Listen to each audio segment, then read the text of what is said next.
Hello बच्चों, हमने अपने लास्ट वीडियो में लिबरलिज्म के डिफरेंट मीनिंग्स क्या थे यूरोप में इसके बारे में पढ़ लिया था। ठीक है, अब हमें लिबरलिज्म के बाद यूरोप में कैसे नेशनलिज्म की फीलिंग और स्ट्रांग होती जा रही है उसके बारे में पढ़ना है। और इसमें एक बहुत इंपॉर्टेंट रोल था कंजर्वेटिव रेजाइम्स का।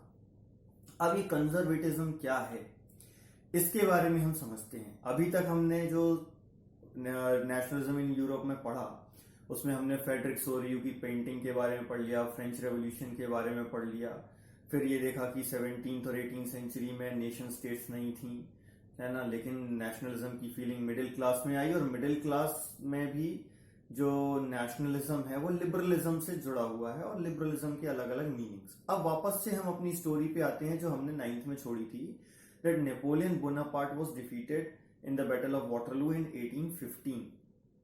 ठीक है, इसके पहले हमने ये देखा था कि फ्रांस में कैसे 1789 में रिवोल्ट हुआ, रेवोल्यूशन हुआ। तो पहले मोनार्की था, फिर कॉन्स्टिट्यूशनल मोनार्की बना, फिर उसके बाद रिपब्लिक बना। रिपब्लिक के बाद जब नेपोलियन बोनापार्ट ने रूल करना स्टार्ट किया तो फिर से मोनार्की वापस आई। अब मोनार्की में भी हम देखेंगे कंजर्वेटिव मोनार्की। ठीक है, कंजर्वेटिव्स हम लास्ट ईयर पढ़ चुके हैं रशियन रेवोल्यूशन वाले चैप्टर में कि कंजर्वेटिव्स वो होते थे जो चेंज को अपोज करते थे। ठीक है, लेकिन फ्रेंच रेवोल्यूशन के बाद उनको ये समझ में आ गया था दैट चेंज इज इनएविटेबल। ठीक है, तो यहां जो हम कंजर्वेटिव रेजाइम की बात कर रहे हैं, ये कंजर्वेटिव्स जो हैं, कंजर्वेटिव रेजाइम्स जो हैं, they were motivated by the conservative ideology, they were motivated by conservatism. अभी कंजर्वेटिज्म होता क्या है इसको समझते हैं अपन। यदि हम पॉलिटिक्स की टर्म में देखें तो conservatism is a political philosophy which emphasize on the established traditional institutions, है ना, established institutions, traditions and customs, इन चीजों पर ये फोकस करती है और ये ग्रेजुअल चेंज प्रेफर करती है ओवर क्विक चेंजेस। जल्दी जल्दी चेंजेस नहीं चाहते हैं, बहुत स्लो प्रोसेस के थ्रू ये चेंजेस की बात करते हैं कि चेंजेस आए लेकिन through a very slow process. ठीक है, तो ये कंजर्वेटिव आइडियोलॉजी कहलाती है। तो 1815 में नेपोलियन बोनापार्ट की हार के बाद पूरे यूरोप में कंजर्वेटिव मोनार्कीज एस्टैब्लिश हो रही हैं।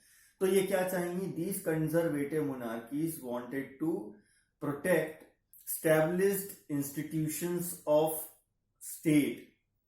ठीक है, established institutions of state like monarchy, church, hierarchy, ठीक है, और प्रॉपर्टी एंड फैमिली, ये इन चीजों को प्रोटेक्ट करने की बात कर रहे हैं। They wanted to protect established institutions of state and society, है ना। ये स्टेट और सोसाइटी के established institutions हैं, चर्च है, मोनार्की है, ठीक है, फैमिली है, हायरार्की है और प्रॉपर्टी है, इनको ये प्रोटेक्ट करना चाहते हैं।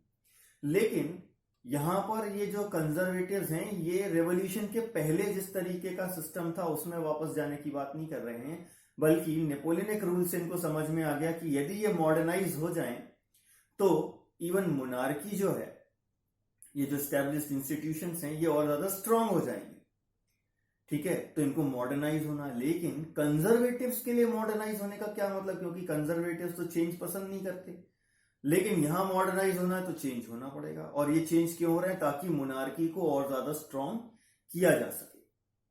तो इनके लिए मॉडर्नाइजेशन का मतलब क्या था, what was the meaning of modern for conservatives. तो इनके लिए मॉडर्न का मतलब क्या था, अ मॉडर्न आर्मी। मॉडर्न आर्मी मतलब जिसके पास मॉडर्न हथियार हो, मतलब जिनके पास मॉडर्न ट्रेनिंग हो, है ना, लेटेस्ट वेपन्स, लेटेस्ट ट्रेनिंग, वो modern army. Second, efficient bureaucracy. Bureaucracy का मतलब यहां पर क्या है, जो हाईएस्ट लेवल के ऑफिसर्स होते हैं वो ब्यूरोक्रेट्स कहलाते हैं। तो यदि हाईएस्ट लेवल के ऑफिसर्स एफिशिएंट होंगे तो मोनार्की एफिशिएंट होगी, है ना। तो एफिशिएंट ब्यूरोक्रेसी, ये मॉडर्नाइजेशन का मतलब है इनके लिए। Third, dynamic economy. Dynamic economy और स्टैटिक इकोनॉमी दो टाइप की हो सकती है। डायनेमिक इकोनॉमी का एग्जांपल जहां पर डिमांड और सप्लाई के बेसिस पर प्राइसेस में चेंज आए, ठीक है, वो कहलाते हैं डायनेमिक इकोनॉमी। और जहां स्टैग्नेंट हो प्राइसेस, जैसे हमने एक एग्जांपल देखा अंधेर नगरी चौपट राजा, टके शेर भाजी टके शेर खाजा। एक कहानी आपने सुनी होगी जहां पर एक सिटी रहती है जिसका नाम है अंधेर नगरी, जहां पर राजा का नाम है चौपट राजा। क्यों बोल रहे हैं ऐसा? क्योंकि 1 टके का 1 शेर मिठाई भी मिल रही है और 1 टके की 1 शेर भाजी भी मिल रही है। टका मतलब करेंसी और शेर मतलब यूनिट ऑफ वेट, है ना। तो ये जो एग्जाम्पल, ये स्टैटिक इकोनॉमी का है ना, जहां पर कुछ भी हो जाए, सब कुछ सोना चांदी जो कुछ भी है सब कुछ एक ही रेट पे मिल रहा है, तो इस तरीके की इकोनॉमी सक्सेसफुल नहीं होती है ना। तो यहां पर बोल रहे हैं डायनेमिक इकोनॉमी होनी चाहिए, डिमांड और सप्लाई के बेसिस पर प्राइसेस में भी अंतर आना चाहिए। तो dynamic economy and abolition of feudalism and serfdom. ठीक है, यदि सर्फडम और फ्यूडलिज्म अबॉलिश कर दिया तो जो पब्लिक है उसको ऑपरेस करने वाला सिर्फ एक मोनार्की बचा, तो एक व्यक्ति को झेल पाएंगे क्योंकि 2 कम हो गए, है ना। तो ये अबॉलिश करना चाह रहे हैं, ये सारी चीजें करेंगे तो ये बोल रहे हैं ये मॉडर्नाइज हो जाएंगे। तो यदि आपको पूछा जाए what was the meaning of modern for conservatives, तो हम ये सारी चीजें बताएंगे। फॉर देम मॉडर्नाइजेशन मतलब a modern army, efficient bureaucracy और dynamic economy and end of feudalism and serfdom. ठीक है, अब ये कंजर्वेटिव मोनार्कीज एस्टैब्लिश कैसे हुई? तो यहां की शुरुआत हम देखते हैं 1815 में बैटल ऑफ वाटरलू में। जिन कंट्रीज ने नेपोलियन बोनापार्ट को हराया वो सब वियना नाम की जगह पर इकट्ठे हुए ताकि पूरे यूरोप के लिए एक सेटलमेंट वो बना सकें, एक एग्रीमेंट वो बना सकें, है ना। तो ये कंट्रीज थी Britain, Russia, Prussia and Austria. ये चारों कंट्रीज मिली वियना में और इसे कहा गया वियना कांग्रेस, जिसे होस्ट किया ड्यूक मेटरनिच ने, जो कि ऑस्ट्रिया के चांसलर थे। चांसलर मतलब जैसे इंडिया में पीएम, वैसे ही यूरोपियन कंट्रीज में चांसलर की पोस्ट होती है, कई सारी यूरोपियन कंट्रीज में। ठीक है, तो Duke Metternich was the host of this meeting and they carved out a treaty of Vienna of 1815। इस ट्रीटी ऑफ वियना को क्यों बनाया गया, क्या इसका पर्पस था? To undo all the changes, वो सारे चेंजेस जो नेपोलियनिक वॉर्स के टाइम पर आए, उन सारे चेंजेस को अंडू करना, खत्म करना, ये इस ट्रीटी का मेन पर्पस था। और इसकी शुरुआत इन्होंने कैसे करी? सबसे पहले फ्रांस में जो रेवोल्यूशन के टाइम पर बॉर्बन डायनेस्टी हटा दी गई थी, that Bourbon dynasty was reestablished in France.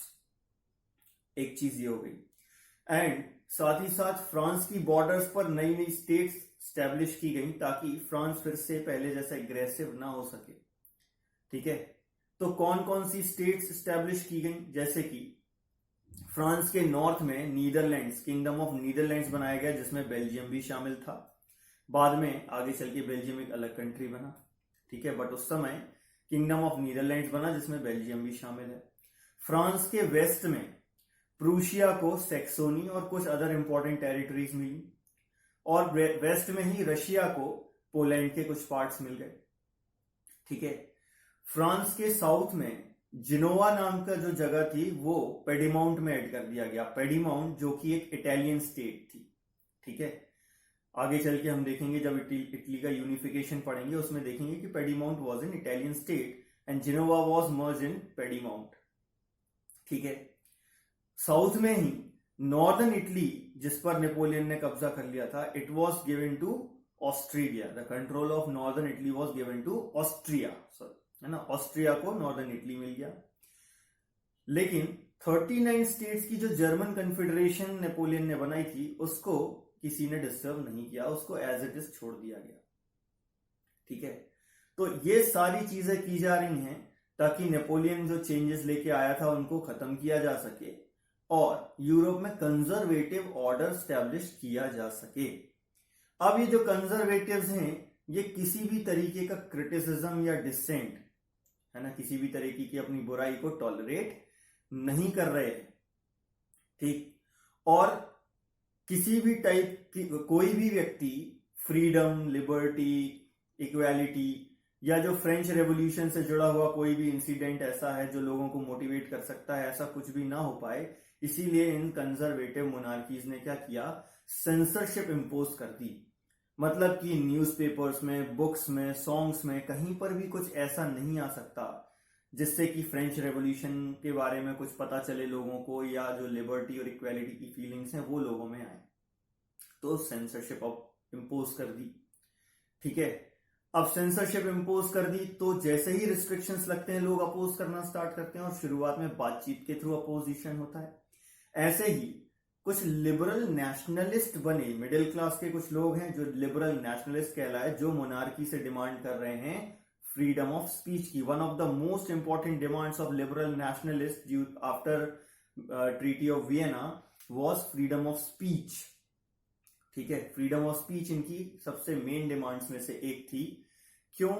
क्योंकि सेंसरशिप इंपोज कर दी गई है। ठीक है, लेकिन जैसे ही ये डिमांड करेंगे तो कंजर्वेटिव मोनार्कीज ने क्या किया, इनको सप्रेस करना स्टार्ट किया। और इस सप्रेशन या ऑपरेशन के डर से जो ये लिबरल नेशनलिस्ट हैं, they went into hiding, they went underground, छुपने लगे और सीक्रेट सोसाइटीज बनाने लगे। ठीक है, और इन सीक्रेट सोसाइटी के मेंबर्स कौन हुआ करते थे? यंगस्टर्स, इटली के, जर्मनी के, फ्रांस के, पोलैंड के। ठीक है, ये जो यंगस्टर्स हैं ये रेवोल्यूशनरीज बनने लगे। और ये रेवोल्यूशनरीज जो हैं, मतलब इसका मतलब क्या है, रेवोल्यूशनरी होने का मतलब क्या था यूरोप में?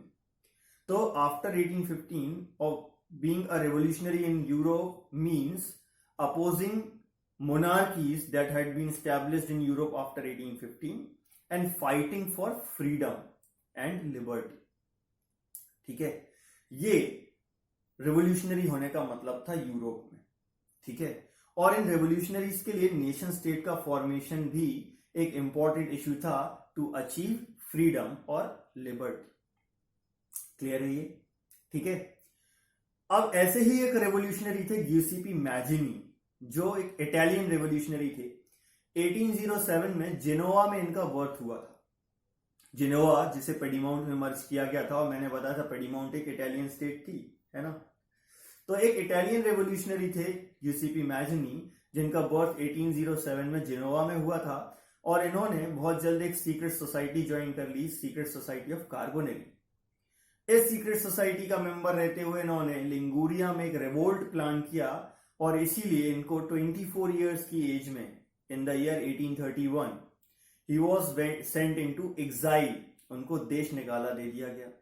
लेकिन वहां पर भी ये लोगों को इंस्पायर करते रहे और दो नई सीक्रेट सोसाइटीज बनाई, young Italy in Marseilles and young Europe in Bern. ठीक है, ये सीक्रेट सोसाइटीज इन्होंने बनाई, और इन सीक्रेट सोसाइटी के मेंबर्स हुआ करते थे like minded young man of Germany, Italy, Poland, France and some other countries of Europe. ठीक है, और ये इंस्पायर किससे हो रहे हैं, क्यों हो रहे हैं? गियुसेप्पे मैजिनी से। इनकी फिलॉसफी क्या थी? इनकी फिलॉसफी थी that God has intended nations to be the natural unit of mankind. ठीक है, नेशंस बनाना है। So Italy could not be a patchwork of kingdoms and small states, इसीलिए इटली स्मॉल स्टेट्स और किंगडम्स का पैचवर्क नहीं हो सकता। It has to be forge into a single unified nation, इसे एक सिंगल यूनिफाइड नेशन में फॉर्ज करना जरूरी है। And this unification, only this unification will be the basis for Italian freedom. ये गियुसेप्पे मैजिनी का मानना था कि इटली किंगडम्स और स्टेट्स का एक पैचवर्क नहीं रह सकता, इसे एक नेशन में फोर्स करना होगा with in a wider alliance of other Nations, जो कि जो अदर नेशंस हैं उनके साथ अलायंस में हो, यानी कि उनके साथ लड़ाई झगड़े में हो, है ना। So God has intended nations to be the natural unit of mankind, so Italy could not be the patchwork of small states and kingdoms. It has to be forced into a single unified nation within a wider alliance of the nations.